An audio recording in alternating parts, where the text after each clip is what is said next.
Facebook, you can do better. Anda bisa lebih baik. Mungkin itu yang sekarang ada di benak warga Amerika Serikat. Berbondong-bondong tidak hanya warga saja yang menyampaikan protes, tapi kini brand-brand ternama dunia pun bergabung menantang Facebook. Karena Facebook dinilai tidak mampu mengontrol konten kebencian. Kita simak bersama dalam Korporasi Ramai-Ramai Boykot Facebook. Sejumlah perusahaan besar dunia ramai-ramai menyatakan menghentikan iklan di Facebook, Instagram, dan Twitter. Langkah pertama dimulai oleh Unilever yang memutuskan menyetop iklan setidaknya hingga akhir tahun ini. Ini kemudian diikuti oleh perusahaan besar lainnya seperti Coca-Cola, Levi's, Dockers, dan Hershey's. Kemudian tidak hanya itu, perusahaan major AS seperti Patagonia, Verizon Communications, The North Face, hingga perusahaan otomotif seperti Honda ini juga sudah melakukan hal yang serupa, join ramai-ramai menghentikan iklan di platform media sosial ini. Berdasarkan sumber yang beredar, sebenarnya masih ada lebih dari 100 perusahaan. Yang terbaru yang kami dapatkan ini, Starbucks juga memutuskan melakukan hal yang serupa dan kemungkinan berarti jumlah perusahaannya akan terus bertambah. Dan sebenarnya kita lihat juga selanjutnya, dan memang mengapa sih sebenarnya perusahaan-perusahaan besar ini kok mendadak bergabung melakukan aksi boykot kepada Facebook? Nah, boykot ini dilakukan sebagai bentuk protes usai Facebook dinilai gagal mengatasi ujaran kebencian dalam kampanye Stop Hate for Profit.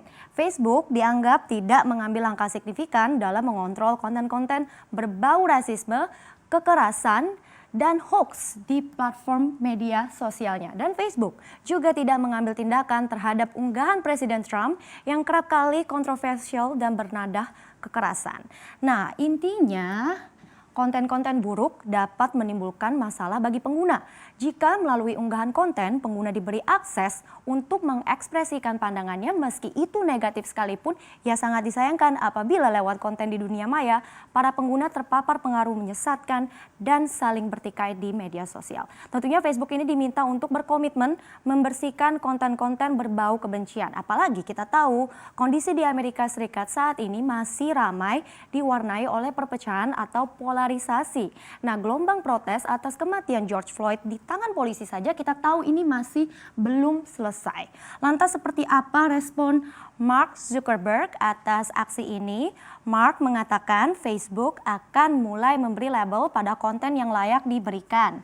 Kemudian Facebook juga akan memantau dan memberi label pada semua postingan dan iklan terkait pemilu yang memiliki tautan link ke info ataupun website resmi. Nah, ini tidak terkecuali Facebook juga akan turut melabeli postingan dari politisi, berarti juga termasuk postingan Presiden Donald Trump. Nah, kemudian Facebook juga akan melarang iklan yang mengklaim orang-orang dari kelompok berdasarkan ras, agama, orientasi seksual, dan status imigrasi yang dapat mengancam keselamatan dan kesehatan pengguna.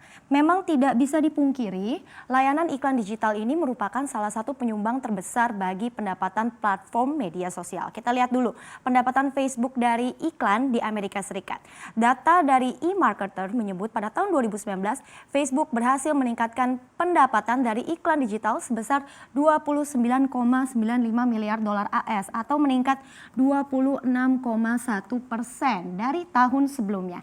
Nah, di tahun ini pendapatan iklan Facebook juga diprediksi sebenarnya dapat naik at least 4,9% ke 31,43 miliar dolar. Nah, sebenarnya nih besar kemungkinan ini bisa sekali tercapai mengingat di masa pandemi Facebook mengalami peningkatan dari sisi pengguna. Tetapi dengan kondisi seperti ini kita tahu mitra-mitra besar Facebook seperti Unilever dan Honda ini saja sudah hengkang dari Facebook. Dan berarti di tahun 2019 saja Unilever sudah menyumbang lebih dari 42 juta dolar Amerika Serikat, sementara Honda ini menghabiskan nilai yang fantastis 1,39 miliar dolar untuk beriklan di Facebook. Belum terhitung perusahaan lainnya.